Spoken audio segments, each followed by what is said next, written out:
Good evening, everyone. Such a pleasure to be here with you all.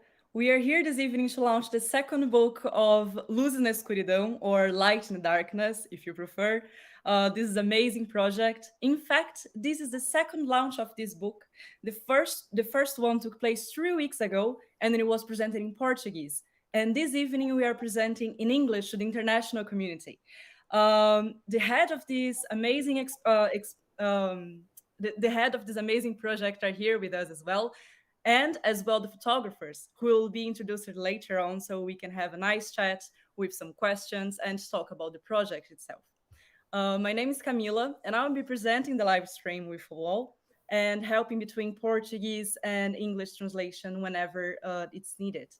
And just before passing on over to Leda, I would like to give a big shout out to Pia, who is the tech head behind everything here. Thank you very much for putting this live stream together, Pia, and we'll be here together throughout this amazing presentation. Thank you very much once again for the opportunity, and now I'm going to pass over to Leda. Then, hello everybody. It's really a very big pleasure to be here and to present a little bit more of our project.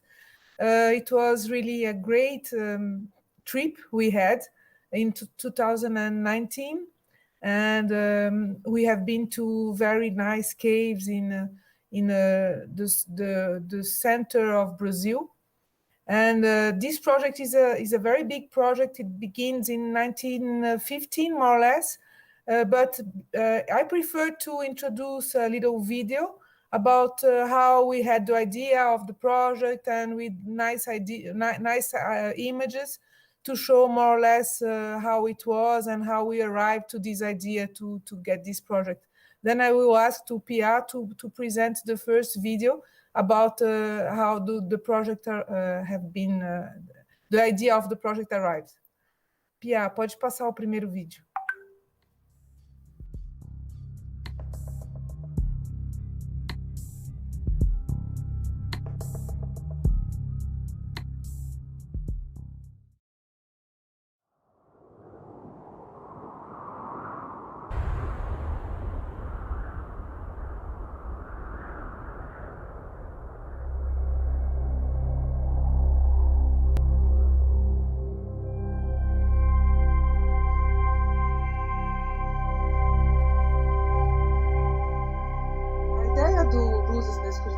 Nasceu em 2015, na Turquia, num encontro internacional de fotógrafos de caverna. E nessa expedição, a gente acabou apresentando fotos das cavernas brasileiras.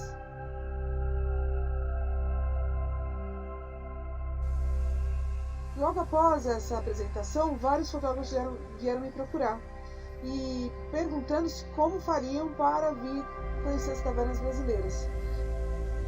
Eu achei que isso ia ser fogo de palha, que ninguém ia realmente querer vir.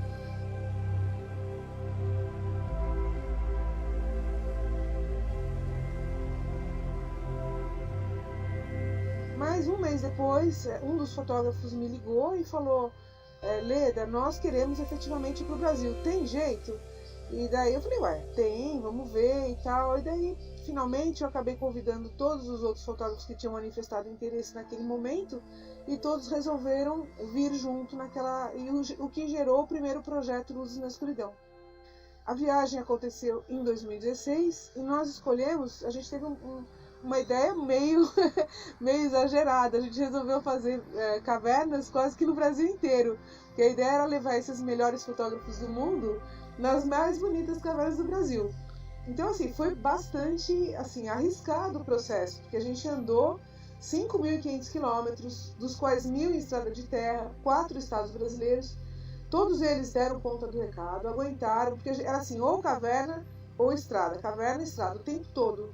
Então não teve muito tempo de descanso, foi bastante puxado.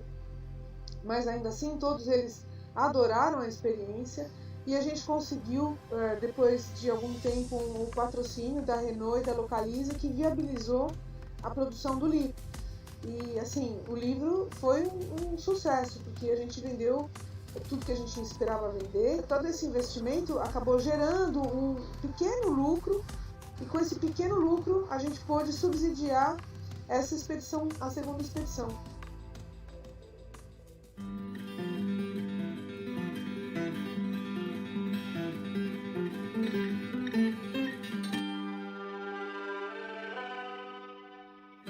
Tudo surgiu por conta do congresso que ia acontecer em Bonito.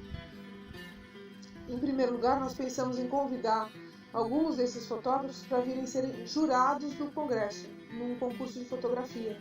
E nós entramos em contato com eles, na hora todos eles falaram, não, a gente vem. Mas daí a gente fala assim, bom, mas vir para o Brasil e não ir para a caverna é meio fazer os caras, sabe, é meio chato. Então a gente disse, bom, vamos então fazer o Segundo Luzes. Eu estava com uma aula na época, na Argentina, inclusive, e a gente falou assim, bom, vamos fazer um convite para ver se todos eles topariam voltar para fazer o volume 2. Quando a Leda falou, vou fazer o segundo volume, para mim foi, putz, eu falei, nossa, eu já olhei minha agenda, já desmarquei o que tinha para fazer. Quem participou da primeira expedição fez um grande esforço para participar da segunda. E a gente resolveu fazer essa expedição nos estados do Mato Grosso do Sul, onde ia iniciar o congresso, e depois no estado do Mato Grosso, onde eu já estava trabalhando com cavernas há vários anos. Daí a gente mandou o convite numa segunda-feira, na terça-feira todos eles já tinham falado sim. Então galera, em vez de pedreira, vai fazer agora. It's more, you have to sweep, right? This trip is like this, and once you arrive here, so it depends on if you want adventure, you start this.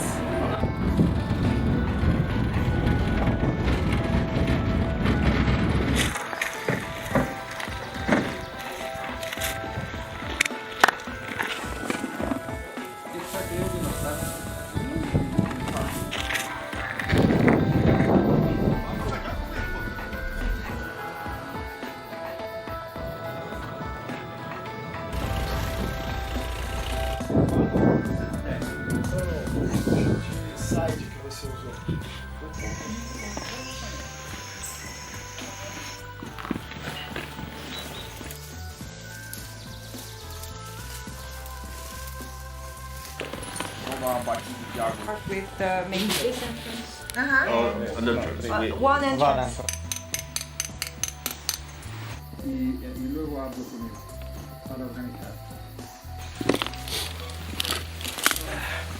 Y tú sigues hasta que a ti te gusta ir hasta el final primero, ¿cierto?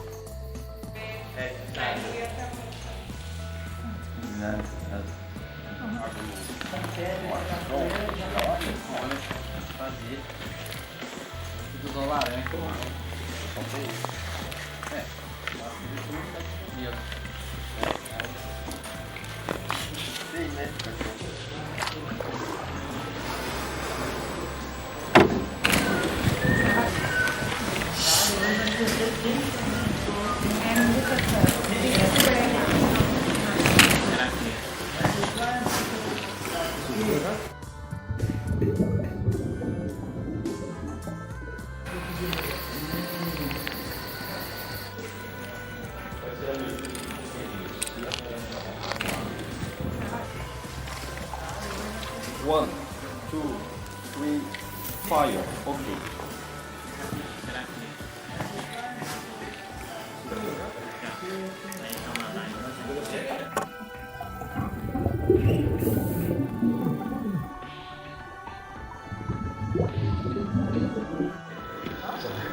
¿Preparados?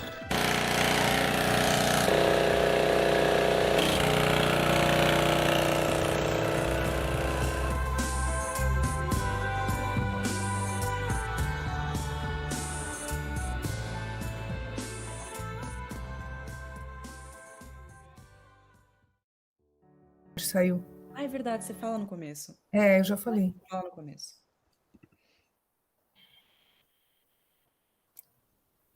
Welcome back, everyone. Hope you have enjoyed a brief of this project. I believe you could see some really interesting details of people how they are going caving, how they are in the field, and how they can work with the cameras and so on and so on. So now we are back as well with Leda, just to bring a bit of extra details about the book itself. So how was it to actually publish the second book? Because the first one was actually a success, and it is in so many countries nowadays, and bringing this second book, it's so incredible as well. So just tell us everything. How was the process of getting this published? Yeah, it was not so easy because we got the pandemic of COVID-19, and we did the expedition in 1919, and just after begins the COVID pandemic, and it was not so easy to get money to do it. But I have a friend a very long time ago. I met her, and she has a very interesting project in the Pantanal. Is a very special place in Brazil, inundated, planícies inundadas, como se fala isso? Wetlands, Wetlands, yeah. And she was very interested in our project because the water for the Pantanal, one part of the water comes from the wetlands, from our caves. Then she was so interested that she accepted to get some money to publish, and we got some other money from Skurion also, but it was they gave us some equipments that we sold, and we got also money from the first project, because all the books we sold from the first loses, all the money didn't come to myself. It came to an account, and from this account we pay one part of the expedition, and all the rest of the money we put also to publish the second book, because it was so important for us to have this publication this year. And also the government, we have the SECAV, is the Center of Studies of the Caves in Brazil. They also helped a little bit, and with all these things together, we was able to publish the second book. That's amazing. Not so easy. That's amazing. Because it's incredible how, I mean, the project was organized to be big, but it's incredible how actually big the project was after it was done, because you could get people from a lot of different places in the world. You featured the most incredible photographers in speleology to be in the book as well, the two of them, and so it's actually incredible. I think that the reason is that we didn't do it for money. We did it because we like the caves, and we want to fight for their conservation. We don't Definitely. want to do it for money. We just are trying to do our best to show how beautiful they are, and with this to put more people like in the same feeling, and trying to do their best to conserve these beautiful caves. That's the reason. Yeah. Mhm. I heard once when I was studying a bit of conservation that one of the first ideas of conservation was that we need to preserve what you think that is beautiful. And having this documented, which we are just following this first idea of conservation, which is absolutely Exactly. amazing. And then we can bring the book with us whenever we're traveling or so on. Like I'm living outside of Brazil, so whenever I want to see again some of our caves, I can just open the book and be there again, just I don't know, Yeah. in church or just I pretend think I'm that it there. was a good idea, but it worked only because all these people who are coming with us, all the people who are participating to the project, like the photographers, but also the helpers, the guides, and everybody who are helping, because it's a big project. We was more or less 30 persons in the last trip, and everybody is doing it not for money. They are doing, everybody is going with his own money and doing things because they really like. And it's a big team, and I think that it goes well together because we are friends, and that to be together is the best thing we have. And then when we have one expedition finished, we are always planning to do another one because it's so good to be together that it's really terrible to leave, you know. Then we are always trying to find everybody together again, and it's not so easy, but we will plan another one, sure. No, I can't wait to hear about it. I believe we have a second video now. We have just a little video to explain how we did the book. Maybe most part of people don't understand how it's difficult to publish a book. Mm-hmm. Then I have been during 3 days into the printer, and I did a very short video, very simple to explain how it works. Then we will show you in 2 minutes video, okay? Ah, that's really nice. Let's go for it then. Let's go. Manda o vídeo da gráfica, por favor.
I hope that's you.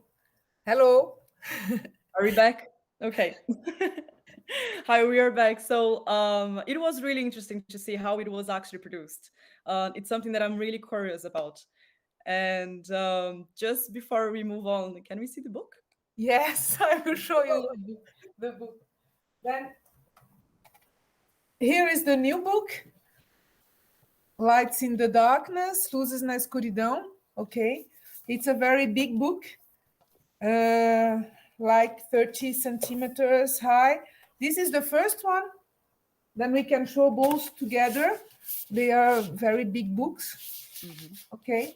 And for show you some part of the book. I hope that you are. Wait. Let me try to arrive in some nice parts. Then we have, always chapters about each region of Brazil we visited. This is Serra da Bodoquena, places with very blue water, very, very nice places. Oh, that one's the amazing. photos are great. Yeah. Okay. This is the entrance of a pit, 72 meters high, called Abismo em Umas. Mm-hmm. And in the end of the pit, there is a very nice lake, you see, blue water lake with very big cones. I don't know if the name is cone in English, but I think that it is. And after this part of Bodoquena. Wait, we have also very nice pictures of Mimoso. Here is Mimoso. And wait, a little bit more. It's not so easy to show it in this side. It seems heavy. How many kilos does it has? It's 1.9 kilos, more or less. This Oh my book. God. The first one is 2.3. Then this one, it was very important for us to have a less weight to put in the post, because it's so expensive, you know. The price of the post is more expensive than the price of the book. But you can see here is Nobres, the second part. Then you have also very, very nice caves. This one is, the name is Cerquinha. It's a cave I was exploring just some months before the expedition. We discovered very nice places of this cave, and we was able to introduce, to put all the photographers in this very special cave, unknown, more or less. And the last part, I will a little bit farther. We arrived after in Chapada dos Guimarães. Oh, look at that. That one is beautiful also. It's also in Nobres. It's a blue lake. We have lots of blue lake caves, you know, in Brazil. And then we arrive in Chapada dos Guimarães. It's another kind of rock. This is sandstone, and the caves are completely different. We have caves with not stalactites and stalagmites, but very big conducts with rivers, and very, very nice photos they did. Always you can see the little boat with the yellow boat is always the boat of Annie. She will be here after to speak with us. And very, very nice caves. Okay. And then the book is 228 pages. And very interesting. This is our ichnofossils. Como é que se fala isso? Ichnofossils. It's like very old fossils in the roof. Very interesting caves. It's more or less this. This is the second book. This is from caves from Mato Grosso and Mato Grosso do Sul, 2 states of the center of Brazil. And this is the first book, caves from São Paulo and Minas Gerais, Bahia, and Goiás. Both are in our store.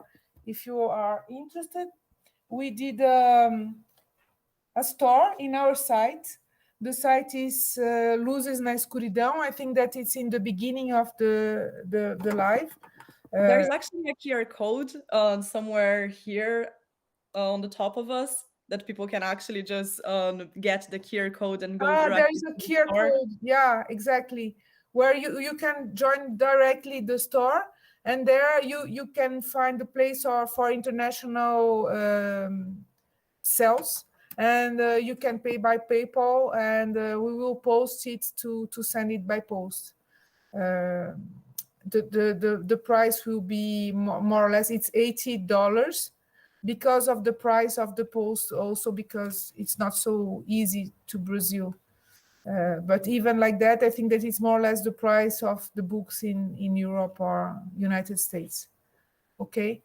Then that's more or less what we plan to our interest is to do everything it was possible to be able to send the book everywhere in the world, and it's not so easy, but we are trying. We are doing our best. Okay.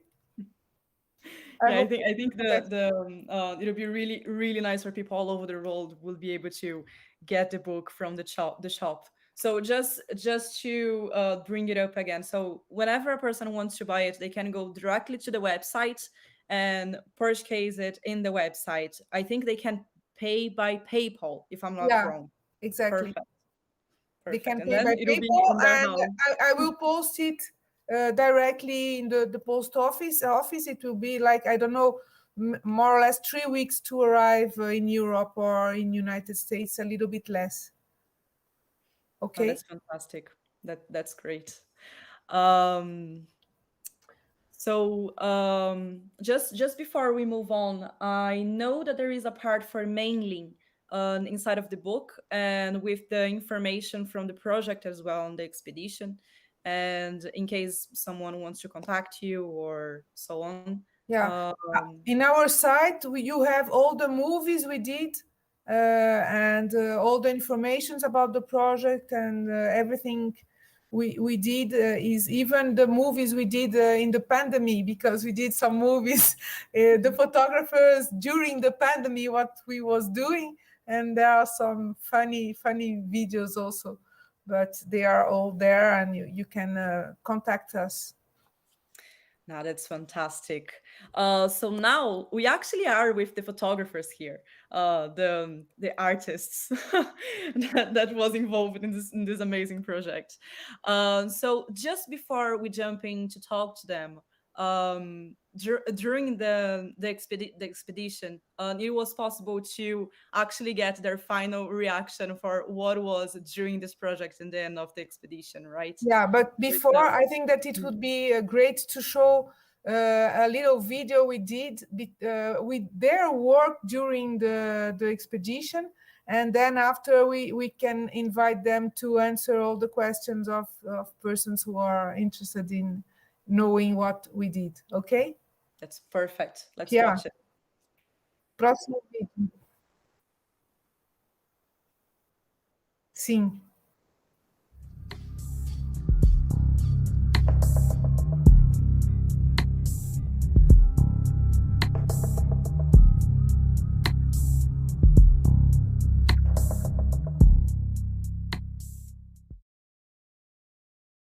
Bueno, ¿qué? La fotografía. ¿Qué es la fotografía subterránea? A mí simplemente recuerdo la primera vez que visité una cueva, que al salir quedé totalmente emborrachado con las imágenes y todas ellas quedaron en mi cerebro, almacenadas durante 3 o 4 días. Entonces, pues eso de alguna manera había que retenerlo, y aquí es donde entra pues la máquina de fotografías para retener este tipo de fotos. Yo básicamente hago fotografías para mis libros, para mis documentos. No me gusta hacer fotografías solamente para exposiciones, para demostrar que es bonito, sino que me gusta acompañarlas de textos en libros y documentar pues cavidades de una manera completa, junto con la geología, la biología, la topografía y todo lo que a los espeleólogos pues les incumbe en el mundo subterráneo. O sea que en realidad no soy un fotógrafo, soy un espeleólogo, simplemente que trata de documentar lo mejor posible, y las fotos que hago son lo más descriptivas posibles para mostrar exactamente pues una radiografía de la cueva. O sea, es así de simple. Así ni más ni menos. O sea, la técnica con flash, básicamente como se hace ahora, es con flash, 6, 7, 8 flash, 2, 3 personas. Algunas a veces vienen conmigo para instalar, que es necesario, y nosotros 3 o 4 nos dedicamos a hacer las fotografías y nos combinamos. Unos instalan la cavidad si tiene verticales y otros hacemos las fotografías. Básicamente se puede iluminar de una manera muy directa, 2 luces laterales, una central y una contraluz. Eso es una forma básica de iluminar cualquier cavidad. Con eso iluminas todo, no quedan sombras, es perfecto. Pero a mí me gusta mucho, aunque es más difícil, intentar poner luces rasantes para que coja más relieve la roca y se vea más la geología del tema, ¿no?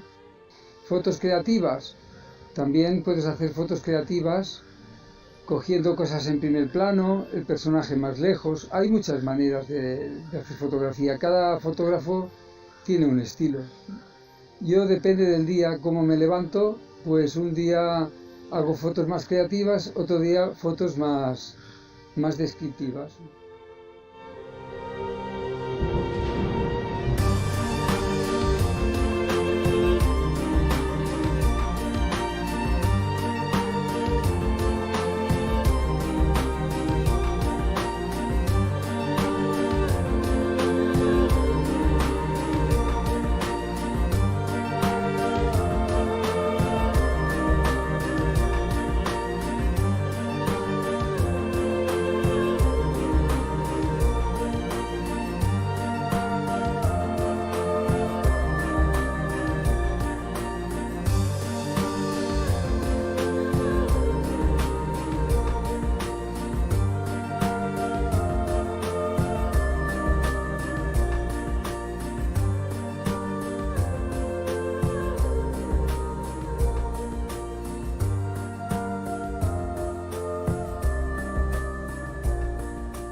When I started to make pictures in 3D, some people said, "Oh, it's great," and I started thinking about how I can show for the public the real caves, and I realized not so many people knows what's the real cave, and in Hungary we have many little and narrow caves. It's impossible to show it for the public, and we started to go down there and to show for the public about our work. So it was very success, and we started to make only 3D-dimensional pictures. So here in Brazil it's completely different everything. The caves are much bigger and much warmer, so it's a hard job for me. So when we arrived at the place and we say, "Oh, it's great," and we just realized, is it possible to make it in 3D or not? If it's not, I rather choose another place. But if it is, yes, we will try it. So it's very easy to make pictures in 3D. You need just two same camera and same objective. I use now two EOS 6. I choose this camera because I can change the lens, and this is small ones, but the quality, I think it's enough good. We usually go very far from the entrance in Hungary, so we need as smallest package as it can. So we choose these little cameras, and so you have to choose the distance between the two cameras, because if you make pictures from a big tunnel or big chambers, you can make a bigger distance between the two cameras. I have a cable which is connected to the two cameras, and I do the same pictures in the same time.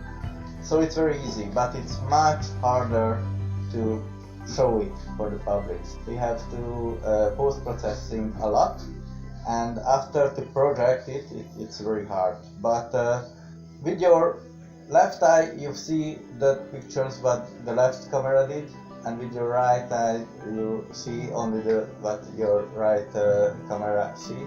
So and we put together these two pictures and we can project it on the screen.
Dagmar und komme aus der Schweiz.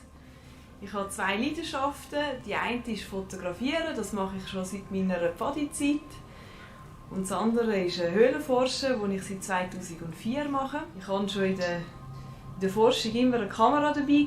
Da hat sie noch Platz in der Brusttasche. 2013 habe ich dann angefangen, mich zu konzentrieren auf Höhlenfotografie. Ich habe mir dann eine Spiegelreflexkamera gekauft, die ich mit in die Höhle genommen habe. Ich habe gewechselt auf eine spiegellose Kamera, unter anderem wegen dem Gewicht und wegen der Grösse. Der grosse Nachteil von einer spiegellosen Kamera ist sicher, dass sie relativ viel Akku braucht. Also man braucht pro Tag fotografieren in der Höhe sicher 2 Akkus. Das ist jetzt eben eine spiegellose Kamera, wo man, wenn man es aufmacht, dann sieht man direkt den Sensor. Und der ist auch ein bisschen, wenn man Objektiv wechselt, ein bisschen empfindlich, dass nicht Dreck drauf geht. Als ich angefangen habe mit der Höhlenfotografie, bin ich mit 1 bis 2 Blitze in die Höhle gegangen. Mittlerweile sind es 5 bis 6 Yongnuo-Blitze und dann habe ich noch einen grossen Godox-Blitz. Und je nachdem, wenn es Wasser in der Höhle hat, dann nehme ich noch meinen Unterwasserblitz mit.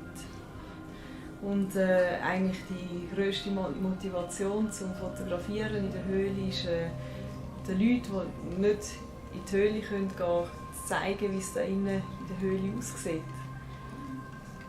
Angefangen bei meinen Eltern, bei meinen Freunden. Und wenn es noch mehr Leute gefällt, umso besser. Was ich in meinen Fotos zeigen will, sind Gefühle, Emotionen, die wir in der Höhle da erleben. Wenn wir im Wasser sind oder wenn wir uns abseilen tun, sollen die Betrachter etwas von diesen Emotionen mitnehmen, mitbekommen durch das Foto. Was cool ist beim sich in der Höhle fortbewegen, ist, dass man sich eigentlich aufs Wesentliche fokussiert. Also man sieht nur das, was man mit den Lampen anleuchten tut, und das andere ist ein bisschen ausgeblendet. Also was mich fasziniert in der Höhle ist das Schattenspiel, das es gibt, wenn die Leute mit der Helmlampe oder mit dem Licht durch die Höhle laufen. Dann verändert sich die Höhle die ganze Zeit. Und dann kann man irgendetwas sehen, was man dann zeigen auf dem Foto. Ich mag, wenn die Höhlen ein bisschen verwinkelt sind und wenn man irgendwie ein bisschen laufen, suchen, bis man seinen Fotospot gesehen hat. Was sicher auch mitkommt jeweils auf eine Tour, ist ein Makroobjektiv, um auch die kleinen, feinen Sachen von der Höhle einzufangen. Wenn man durch die Höhle läuft und dann nachher einen Ort gesehen hat, wo man fotografieren will, meistens habe ich dann schon ein Bild im Kopf, so wie es aussehen sollte. Und oftmals ist es ein Probieren, ein Knurzen, mit der Geduld kämpfen. Manchmal haben meine Models mehr Geduld als ich.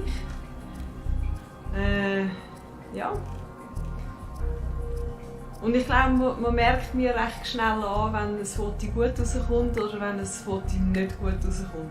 Wenn ein Foto gut rauskommt, dann zeige ich das dem Model, schau, das und das ist rausgekommen. Und wenn es nicht so gut kommt, dann komm, wir packen zusammen und gehen weiter. Das war es mit Tricks und Gags von der Mühe. Ciao zusammen.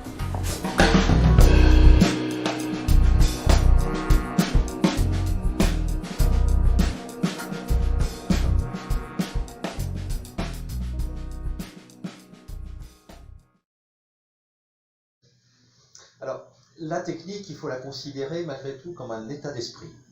Notre état d'esprit, c'est qu'on est vraiment très privilégié. Alors, quand je dis nous, c'est parce que je fais les photos avec Annie. C'est qu'on est privilégié de pouvoir parcourir les cavités du monde. Et comme quand, par exemple, on est au Brésil, c'est un privilège immense de pouvoir voir toutes ces magnifiques cavités. Derrière, l'idée, c'est partager ce qu'on voit. Pour partager ce qu'on voit, il faut que les gens puissent bien voir les merveilles du monde souterrain. Donc mon éclairage est basé à la fois sur un bon éclairage illustratif des sujets et auquel j'ajoute, pour le côté artistique, des contre-jours. Alors la façon dont je travaille, Je travaille flash après flash. Je commence par me dire quelle est la lumière principale. Alors avant, bien sûr, quel est le sujet. À partir du sujet, quelle est ma lumière principale. Je cale ma lumière sur le sujet principal. Et ensuite, tu vas ajouter des petites lumières qui vont compléter pour qu'on ait une bonne vue d'ensemble de toute la scène. C'est simple et ça marche assez bien.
When we look inside of a cave, a lot of times we don't see what's there.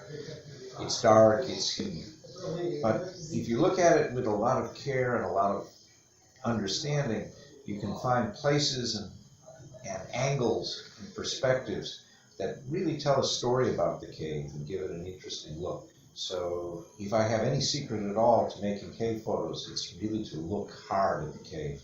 See everything that you can, see it in different ways, and then think about how to make them into a photo, how to light them, how to compose them. It's a really wonderful process because it's a team process. Everybody works together, everyone communicates, we try to be very clear about what we need to do, but we also try to listen very much to interesting ideas or fresh perspectives. And so I can say every time we make a cave photo, we learn at least something from it. We made a lot of pictures in a lot of caves, but there's never knowing it all.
Yeah. Okay, so now we are back with a few different faces with us now, which are actually the photographers. And it's a pleasure to be here with you all. And it's an honor to be able to interview you and bring some questions just to warm up and just to bring your view from the expedition.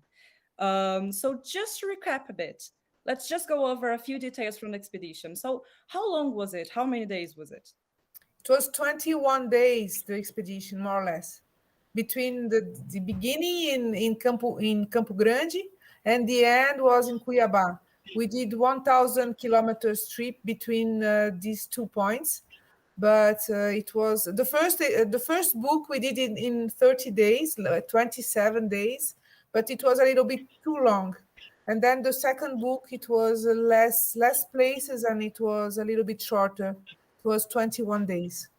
And there was also a congress in the middle, right? Yeah, we begin it during the Congress. It was the Brazilian Congress of Speleology, and everybody was there together, and we did some presentations also during the Congress. But every day we was doing caving and taking photos. But sometimes it was in the Congress also to present some things for the people who was in the Congresses. And that was from the previous project as well. The presentations throughout the Congress. No, it was presentations about lots of things. I think that Kevin did a presentation, and Shaba, who is not here, did another presentation about caves in Hungary.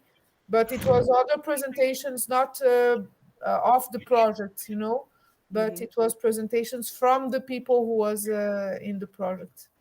Oh, that's cool. And just for a matter of curiosity, did you bring some guinea pig from the Congress to bring with you during the expedition?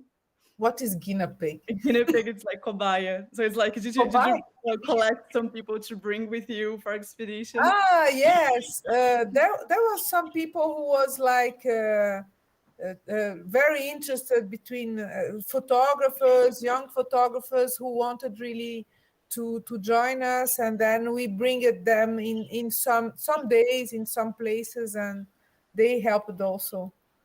That's cool. So it was about 30 people involved in total. Yeah, that's amazing. And now jumping to the photographers, I want to hear from you. Well, we've just seen some of your perspective during the expedition, and as well the equipment that you use. But I would like to start asking, after a while, like after the pandemic, coming back to these memories and coming back to see how was the project, and now with the book being released, how are you feeling with this project? And if you want to share something that was challenging during the expedition as well, it would be nice to hear. I'm gonna start maybe with Philip. Is that okay? Yes. Of course, it was a great moment, of course, and we are waiting to do it again. Of course, the two times was really perfect, and for us, the most important for us is to be with friends and to work together, and it's always something very useful for us to see in the same place what photos are doing the other photographer, and it's very rich for us to see that. So we see great caves with a great organization, and when we go back, I think we were better to make photographer because we saw what the others were doing. That's amazing. Thank you very much. And Kevin, let's go with you now. One thing I felt was really special about this project is so different. First of all, it's a Brazilian project, really created and designed and put together by people in Brazil out of locals. And then it became an international project where many people came together and participated. And that kind of teamwork is very rare, very special, and something that, during the pandemic we missed very much, but we really believe this can be a fantastic model, a great way to do projects at a level that is very difficult to do with just a few people, but a larger team, some wonderful things can be made. It takes great organization, but when it works well, it is so satisfying for the photographers, and I think for everybody who helped. We had a wonderful time and got to know each other better, and felt really, really honored to be there. Kevin, I think that your sound is a little bit low. I don't know, but I think that everybody is coming very near the computer to hear you. If you can be a little bit higher, I think that it would be better. Okay. But we understood. All right. Thank you. All right. Well, I hope Is that better? I'm yelling. Yeah, much better. Yeah. All right. No, we can Great. hear you. That's okay. And Mew, let's go with you now. So it was so good to be together with friends and met new people, new culture, see new landscapes, and it was really impressive. And also for me, I learned so much or many things from the other photographers that I could improve my own photography. That's amazing. And I know it's gonna be a tough question now, okay? But I'm gonna ask you your favorite shot. So your favorite photo that you made there, either because of the cave or because of the result from the photo, or because of the feeling that you were having during the shooting and while you were taking the photo. Let's start with Leda. Let's start with you actually, because you put the book together. So let's start with you. What's your favorite photo? It's too hard for me.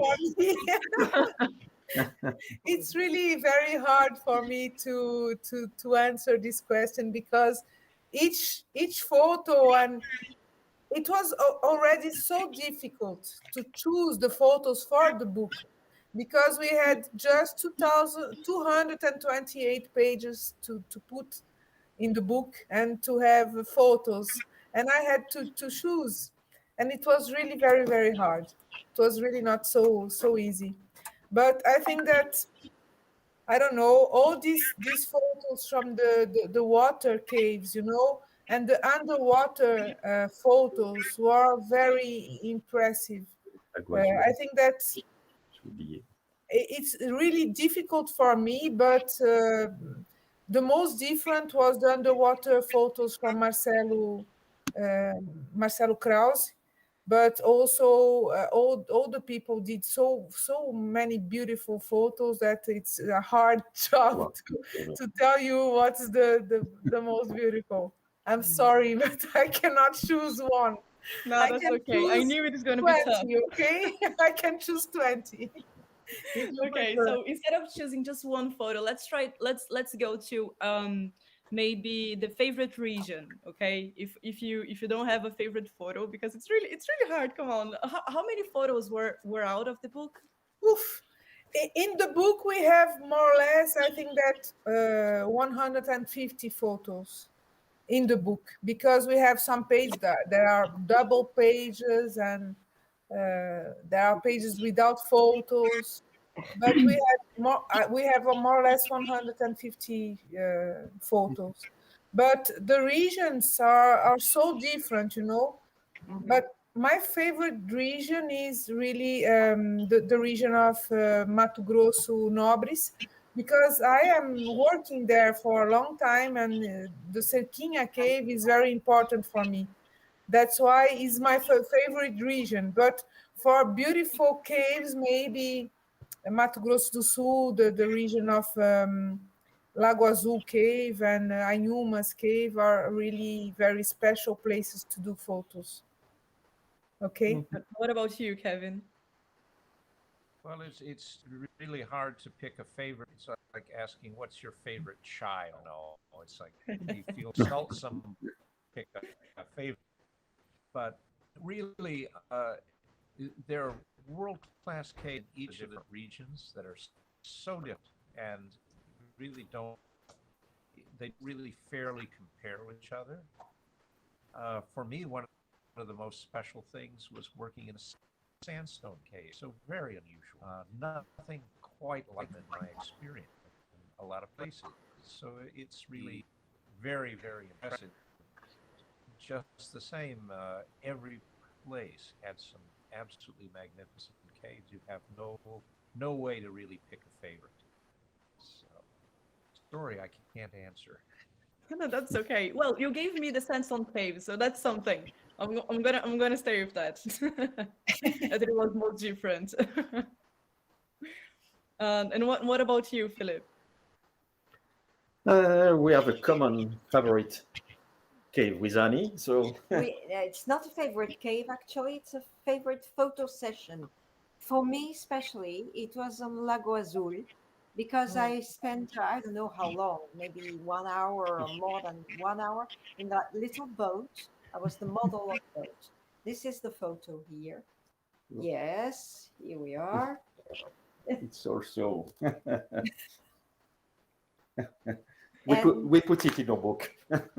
I felt You put it in your book. Yeah, great. Yeah, of course. it has a special place in our book because it was one of our favorite spots. And for a model, being on that boat in that gorgeous landscape on that lake where usually nobody is allowed to go, I had this privilege and I felt really, really great being a model for this photo session.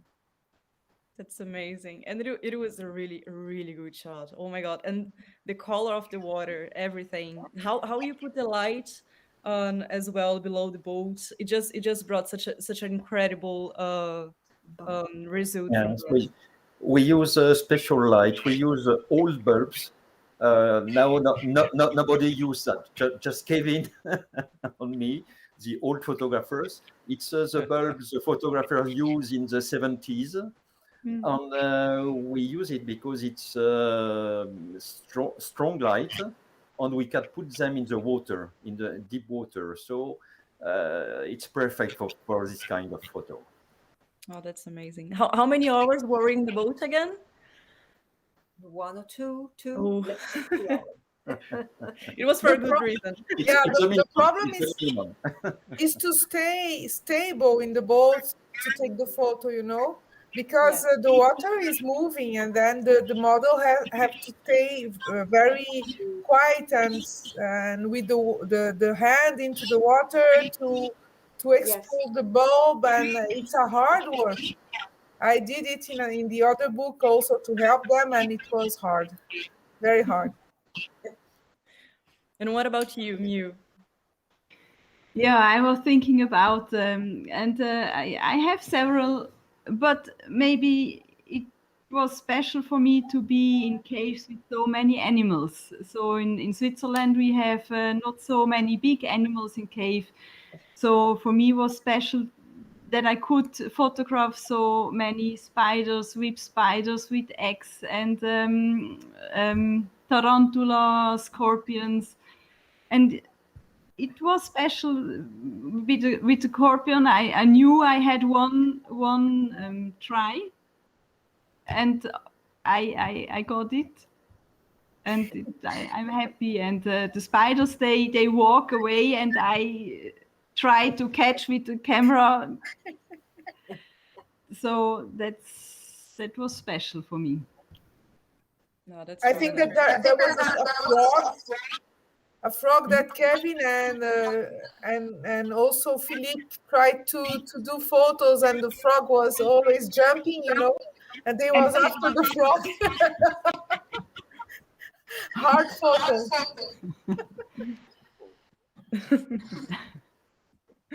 No, and the results from the photos as well. They were just amazing. And I have another question actually, but this one is for outside of the cave.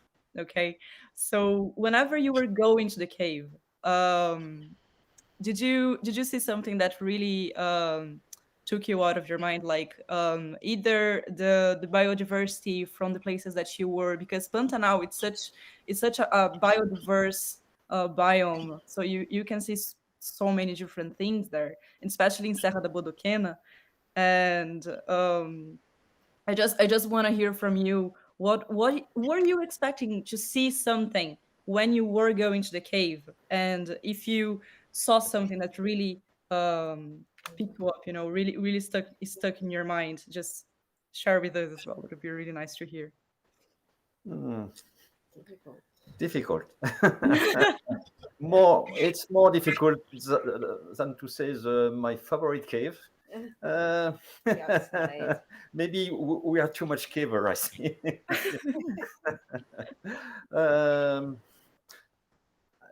Later, I have to think about it. You have to think. But I will tell you that one day I bring everybody to the Pantanal to see the Pantanal, you know. But during all the expedition, it was the only day that it was raining and very cold. Then we did like a tour in boat and everything, and everybody was freezing, and all the animals were in their places, you know. Nobody was out because it was very the bad day of the expedition was the Pantanal day. It was like all the photographers want to go to cave, you know, and they don't want to see other things. The only day we have been outside, it was not good. But I think that maybe to help them, the things we saw outside that it was really amazing was the flotation time we had in Bonito and also in Nobres. We have been in water in very clear rivers to see fishes and everything, and I think that for them it was very different. No? Sure. Yeah, this was also a special experience for me. I have a story, but it's half outside, half in the cave. I think it's the Gruta da Janela. Yeah. When we reached the entrance to the cave, we could hear a noise, really something like a cat, but not meow. It was more and it was really strange. And our guide took the machete. I don't know, like a wax, like a hammer or like something. A knife, big knife. And oh, maybe we need to take care because maybe it's a puma, a big cat inside the cave. And I took my camera. Vicky told, "Oh, you are crazy. Maybe we need to run." And we went inside, and the noise was still there, and it was an owl. Urubu, Owl. Urubu? Owl. An owl, a coruja. Coruja. With yeah. Yeah, coruja. Yes. With babies, and it makes a noise like a cat, an angry cat. And were you able to actually see it? Yeah. Okay. But we let them. You didn't do photos, Mu. I didn't see it. No. And how many of you were there? Were you in a group of how many people? Oh, I don't know, maybe 6 or 7. I'm not so sure how many people. Yeah, this is a very interesting point because we had like 8 photographers and more it was 1 diver and more 8 photographers of dry caves, and we cannot put all the photographers inside of one same cave. Then we had always to plan how many photographers you can put in one cave and with how many guides and how many people to help. Each photographer has always to have 2 persons to help. 1 guide, more 1 person to be a model and or to help with light and everything. Then it's a hard work to do it work, because you have to organize everything, to have all the guides and all the photographers and all the helpers at the same time to distribute them and to do it work. It is not so easy, but it works. It worked very well. And then how was just jumping to another question now, it's more about how you were able to deal with the photographs, like the proper material from the expedition. Were you able to see it after, were you able to see it after the day or after a period of it? And then how was the process of choosing the photos and that you taken and then after to send to Leda?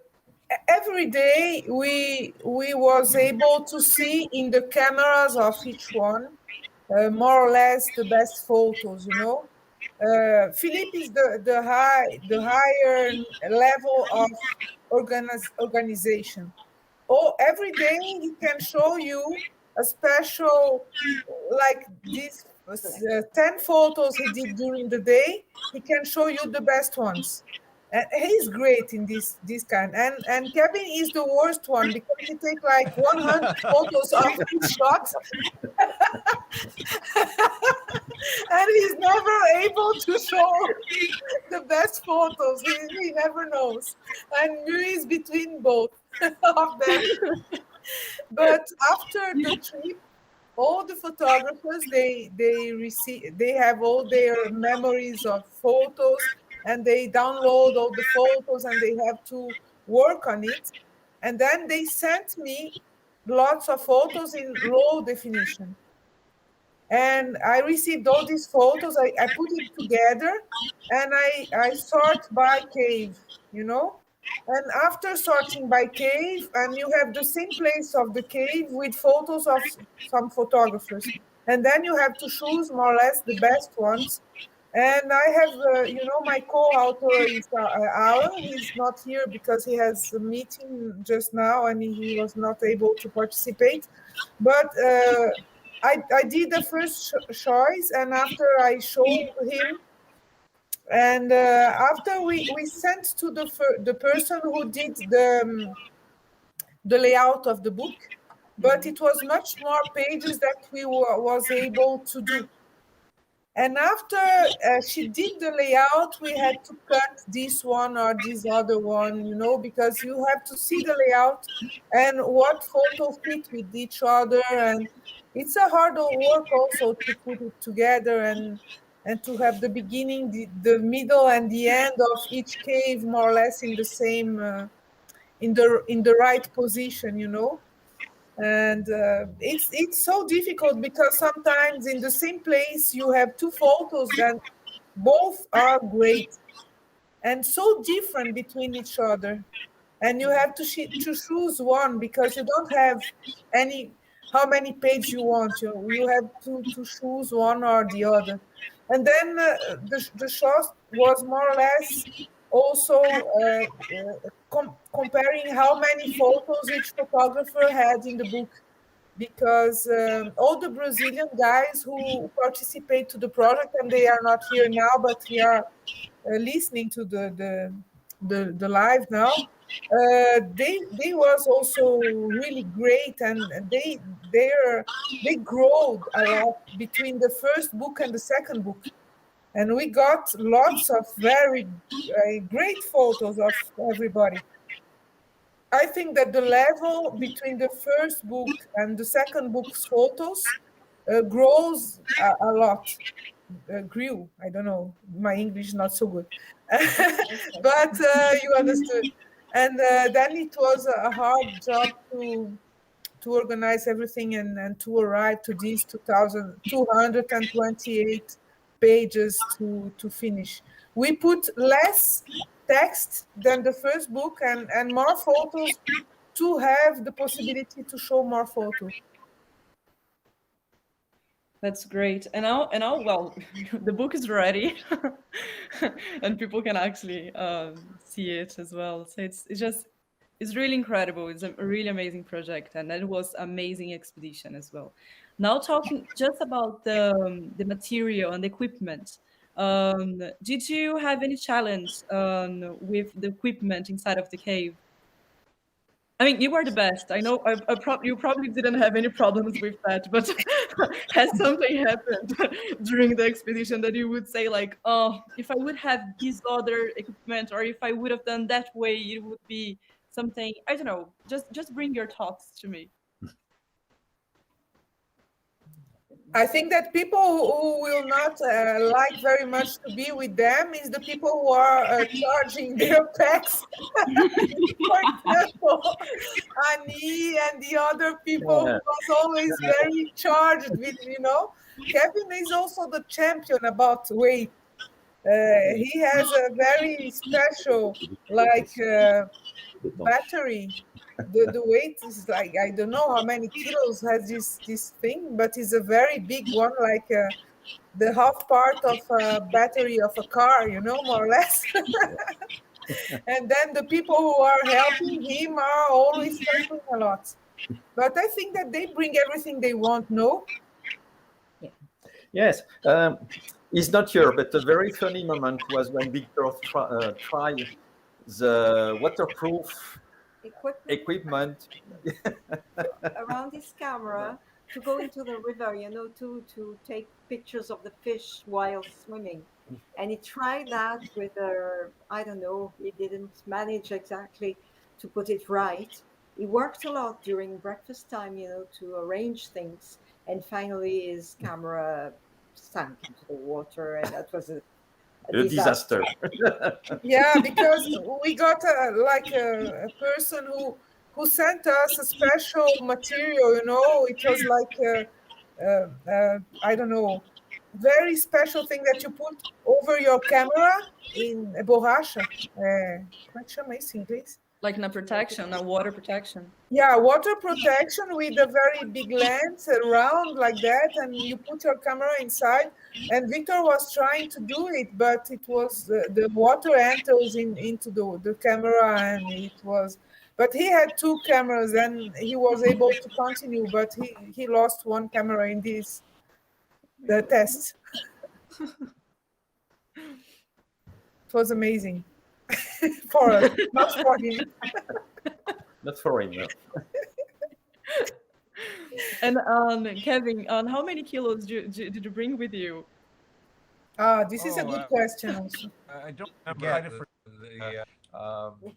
but for sure there were more kilos came on the airplane than are allowed on the airplane, and always to make the bags on the airplane as small and as light as possible.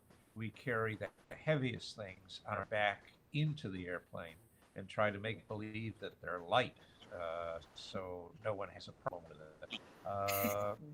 But really, it's really nice to have all the equipment and all the tools with you, but there are times you don't, and you improvise and you try different things. You work with the equipment that you have.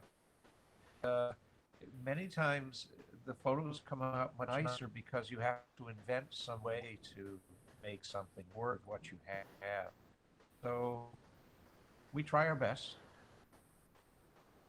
You did your best, and it was it was amazing. Like the result from the project is just incredible. And Mew, has something happened with your equipment as well, or did you bring? I think it's normal that one flash is falling in the water. That's normal, and or falling down. As a backflash, I think we all need a monopod, and sometimes it's not so stable. So you can put several flashes on each other and the monopod, and then you make the balance, it's right, and then you walk away and it gets boom. But the flashes are, yeah, I think everybody of the photographers know this.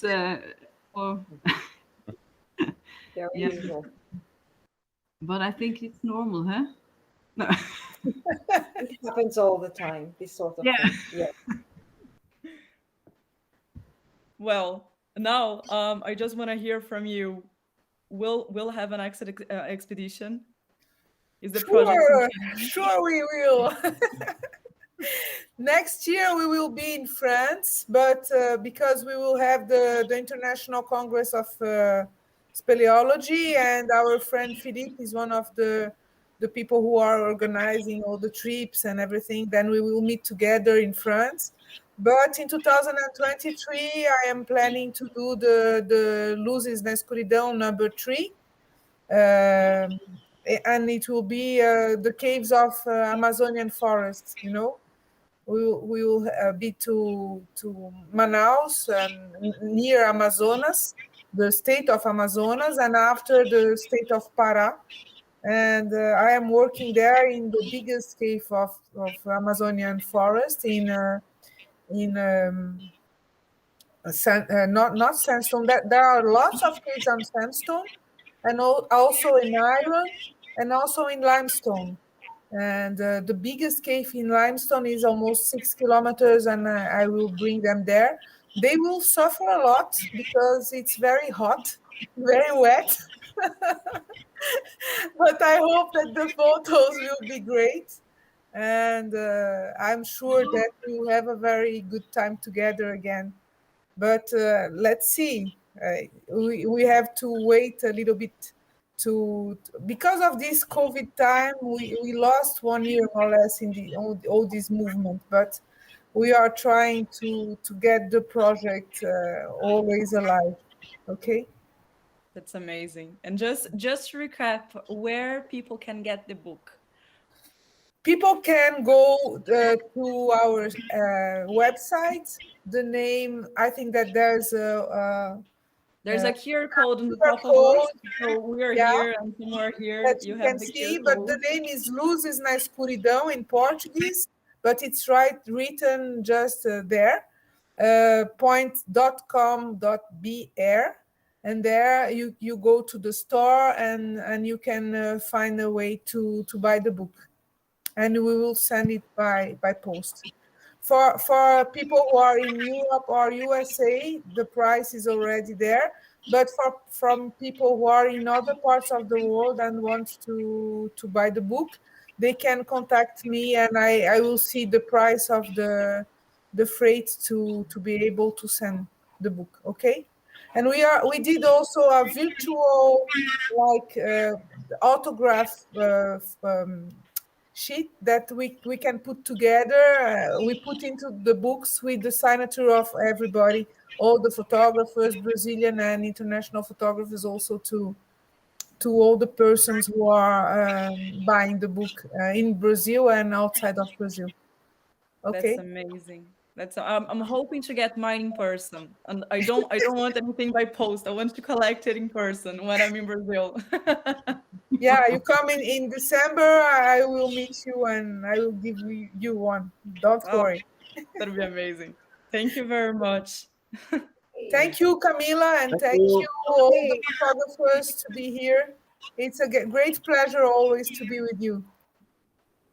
Thank you very much for all of you who are watching now and who will be watching as well. This live stream will be recorded. It had been recorded during this time, so it will be on YouTube as well if you want to share with your friends and other groups and to other countries as well, and to get to know the project and get to know the photographers and the expedition. And if people want to get involved as well, they will know where to contact. Thank you very much for being here today. It's such an honor for me to be here as well presenting this. So thank you very much for the opportunity. And Ala just jumped in, so I just want to thank him as well. And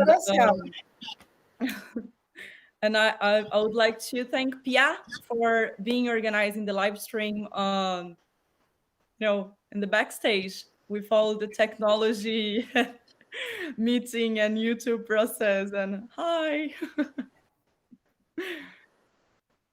It's a big shout to you. Thank you very much for putting it together. Thank you. Bye. Let's Bye. go. Bye. Good evening and good night. Bye-bye. Bye-bye. Bye.